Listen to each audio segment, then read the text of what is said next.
Hi everyone, তোমরা সবাই কেমন আছো? আশা করছি তোমরা সবাই ভালোই আছো আর আমিও আমার ফ্যামিলির সঙ্গে ভালোই আছি। এখন বাজে সন্ধ্যে 6টা আর আমি আমার ব্লগটা এখান থেকেই শুরু করছি।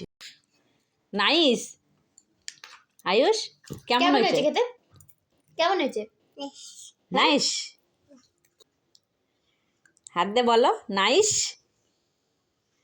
এটা এটা বের করে বলো কেমন হয়েছে, কেমন হয়েছে খেতে?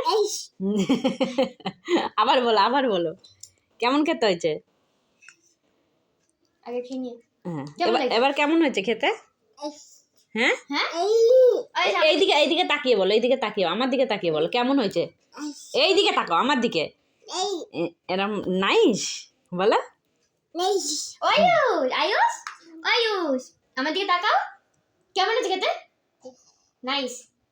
আজকে সন্ধ্যার টিফিনে ছিল চাউমিন, যেটা আমার মেয়ে বানিয়েছিল আর সেটা খেয়ে তার ভাই তো খুবই প্রশংসা করছে, নাকি নাইস হয়েছে খেতে। সত্যি কথা বলতে কি, আমিও মিথ্যে বলবো না, আমার মেয়ে কিন্তু আজকে চাউমিনটা খুব সুন্দর করেছিল। টিফিনটা কিন্তু ওই বানায়, রাতের যে টিফিনটা সেটা কিন্তু আমার মেয়েই করে। বেশিরভাগ ক্ষেত্রে কিন্তু ও ভালোই করে, কিন্তু কিছু কিছু ক্ষেত্রে একটু খারাপ বানিয়ে ফেলে। কিন্তু আমি তো মা, আমি জানি যে ভালো খারাপ যেটাই করুক আস্তে আস্তে শিখে যাবে, যার কারণে আমি খারাপ করুক আর ভালোই করুক সবটাতেই বলি যে ভালো হয়েছে। আমার এই কথাটা বলার কারণ কি জানো? আমার মনে হয় ভালো হয়েছে এই কথাটা শুনলে ওর রান্না করার আগ্রহটা বেড়ে যাবে এবং সময়ের সাথে সাথে ঠিক শিখেই যাবে।